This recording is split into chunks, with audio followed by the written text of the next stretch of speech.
आबनाए हरमुज़ खुलवाने के लिए ट्रंप की मदद की अपील पर दुनिया खामोश। जापान, ऑस्ट्रेलिया और बरतानिया का अपने बहरी जहाज भेजने से इनकार।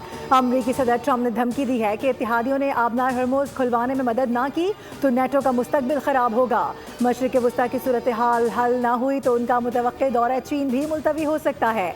चीन अपनी तेल की ज़रूरियात का तकरीबन 90% आबनाए हरमुज़ के जरिए हासिल करता है, इसलिए बीजिंग को इस अहम बहरी रास्ते को खुला रखने में किरदार अदा करना चाहिए। अमेरिका ईरान से बातचीत के लिए तैयार है, ताहम उन्हें यकीन नहीं कि वो ईरान के साथ किसी मुआहदे के ख्वाहां भी हैं या नहीं।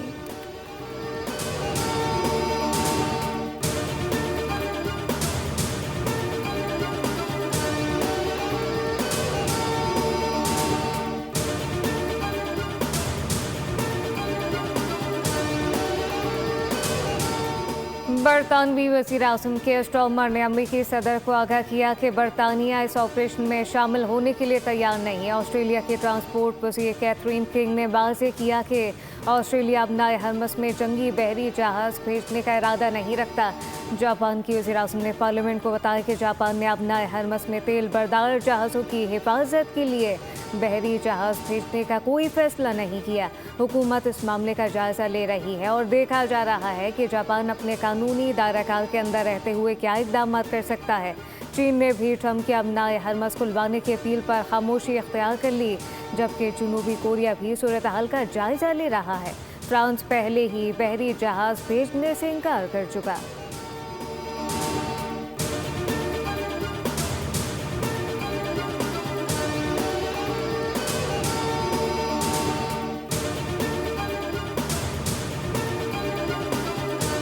तर्जुमान ईरानी पासदारान इनकलाब का कहना है कि अमरीकी सदर डोनाल्ड ट्रंप ने कहा था कि ईरानी बहरिया को ख़त्म कर चुके हैं। अगर ईरानी बहरिया ख़त्म हो चुकी तो सदर ट्रंप हिम्मत दिखाएं, खलीज फारिस में अमरीकी बहरिया को भेजें। ईरानी पासदारान इनकलाब ने कहा कि 10 साल पहले तैयार किए गए मिज़ाइल इस्तेमाल कर रहे हैं। अभी तो वो मिज़ाइल इस्तेमाल ही नहीं हुए जो 2025 में तैयार किए थे।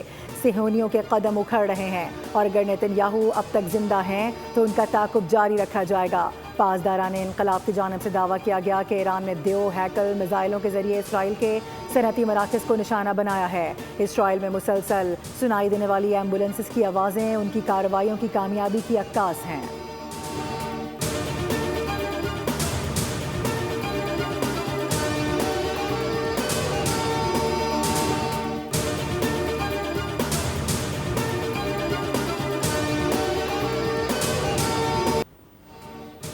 अमेरिका से बातचीत में कोई दिलचस्पी नहीं। ट्रंप के जंग को गैर कानूनी मानने तक लड़ाई जारी रहेगी। ईरानी वज़ीर ख़ारजा अब्बास अराग़ची ने अमेरिकी मीडिया से बातचीत में कहा कि ईरान ने अब तक है ना तो किसी किस्म के मुज़ाकरात की ख्वाहिश जाहिर की, ना ही ऐसी कोई बात की है।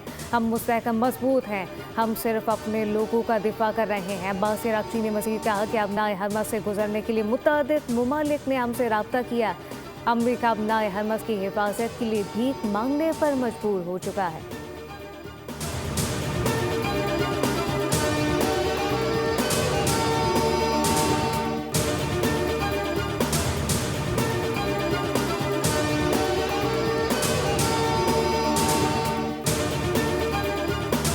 बैनुल-अक़वामी मार्केट्स में तेल की कीमतों में इजाफा। ब्रेंट क्रूड $104.60 और WTI क्रूड $100 फी बैरल तक पहुंच गया।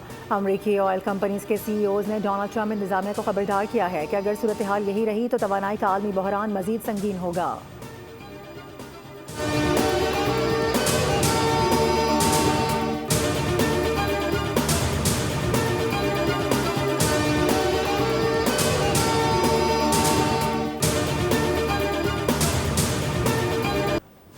इसराइल और अमेरिका की जानिब से ईरान पर हमले तेज। अस्फहान पर कई मकामात को निशाना बनाया गया। 15 अफराद शहीद हो गए। शिराज में भी रहायशी इलाकों को निशाना बनाया। हमले से ईरान के खलाई मरकज़ को भी नुकसान पहुंचा।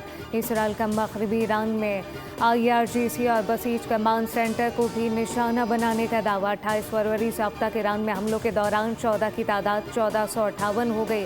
रात की तारीकी में भी अमरीका और इसराइल की बमबार तैयारे B-52 से हमला। अमरीकी सेंट्रल कमांड ने मोहलिक परिंदे की वीडियो जारी कर दी।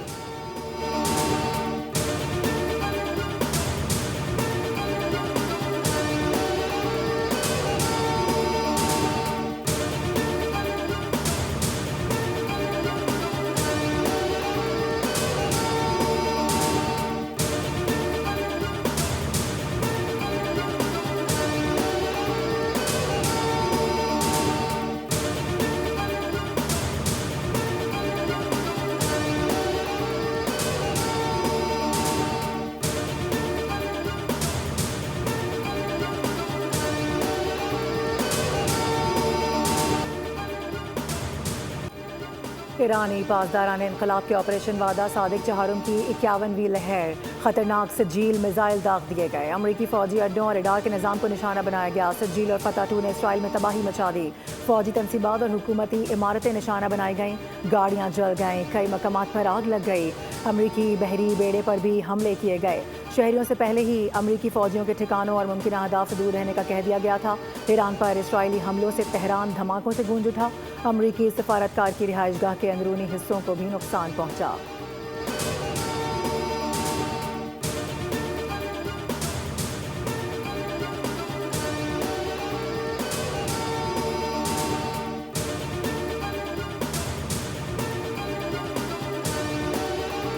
सऊदी अरब और यूएई ने ईरानी हमलों को अरब खुद मुख्तारी और बैनुल-अक़वामी क़वानीन की खुली खिलाफ वर्जी करार दे दिया।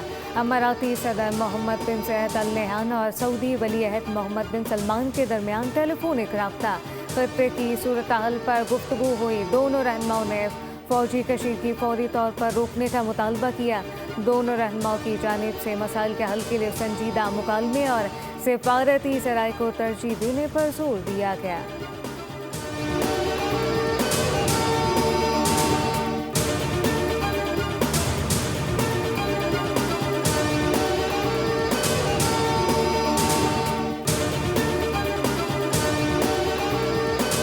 पाकिस्तान स्टॉक मार्केट में कारोबारी हफ्ते के पहले रोज मंदी। 100 इंडेक्स में 1600 से ज्यादा पॉइंट्स की कमी रिकॉर्ड की गई। इंडेक्स 1,52,000 की सतह पर ट्रेड हो रहा है।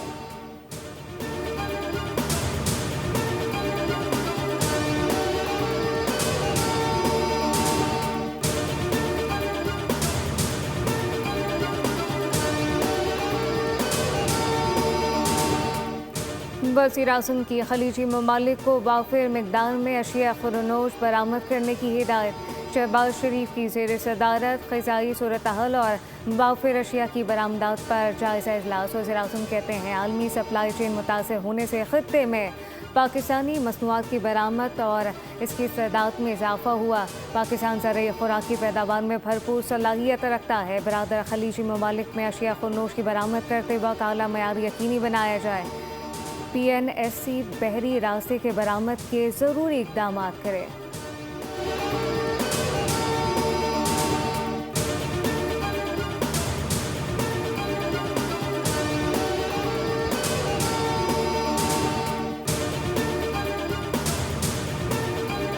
वज़ीर-ए-आज़म शहबाज शरीफ ने ईद उल फितर पर 2 छुट्टियों का ऐलान कर दिया। 20 और 21 मार्च को ईद उल फितर की छुट्टियां होंगी। वज़ीर-ए-आज़म की मंजूरी के बाद काबीना डिवीज़न ने नोटिफिकेशन जारी किया। हफ्ते में 5 या 6 दिन काम करने वाले तमाम दफातर में जुम्मा और हफ्ते को ईद की छुट्टी होगी। पाकिस्तान रेलवे ने ईद उल फितर पर 4 खुसूसी ट्रेनें चलाने का ऐलान कर दिया है। पहली ईद स्पेशल ट्रेन 16 मार्च को लाहौर से कराची के लिए रवाना होगी। दूसरी ट्रेन 17 मार्च को कोयटा से रावलपिंडी के लिए चलाई जाएगी। तीसरी ट्रेन भी 17 मार्च को कराची से पेशावर जाएगी, जबकि चौथी खुसूसी ट्रेन 18 मार्च को कराची से लाहौर के लिए रवाना की जाएगी।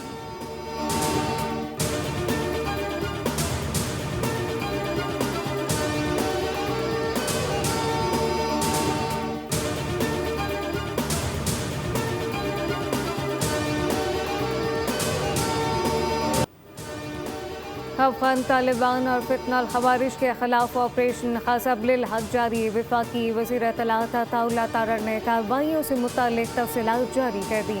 ट्वीट में बताया गया कि दुश्मन को भारी जानी माली नुकसान उठाना पड़ा। मजमूई तौर पर 684 जंगजू हलाक, 912 ज़ख्मी हो गए। अफगान तालिबान की 252 अस्करी चौकियों को तबाह कर दिया गया। 44 चौकियों पर कब्जा करके इन्हें भी तबाह कर दिया गया। कार्रवाइयों के में दुश्मन के 229 टैंक, बख्तरबंद गाड़ियाँ तबाह, 73 दहशतगर्द और सहूलतकारों के मराकज़ को निशाना बनाया गया।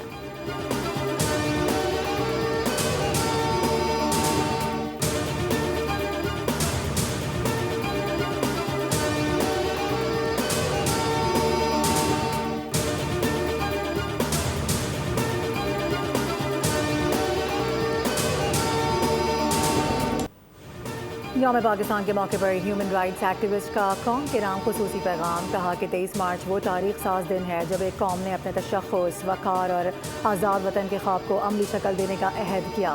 सैयद ज़फ़र अब्बास, रमज़ान शीपा, अनस अहमद और दीगर ने 23 मार्च के हवाले से बयानात जारी कर दिए।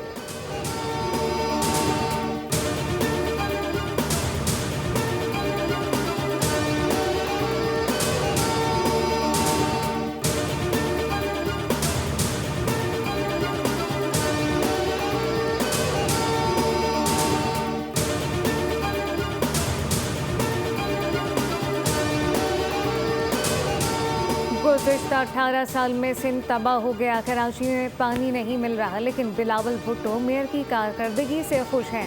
शहर में बच्चे डंपर ट्रॉलर की इज़्ज़त में आकर मर रहे हैं। शहर में कब्जा मेयर अवाम पर मुसल्लत किया गया। अमीर जमात इस्लामी कराची मुनम सफ़र कहते हैं मसला जाली मेयर का नहीं बल्कि जाली मेयर का है। जमहूरियत को बिलडोज किया जा रहा है। करीमाबाद अंडरपास की ज़रूरत नहीं थी। अंडरपास के नाम पर 18-18 फीट की गलियां बना दी गई।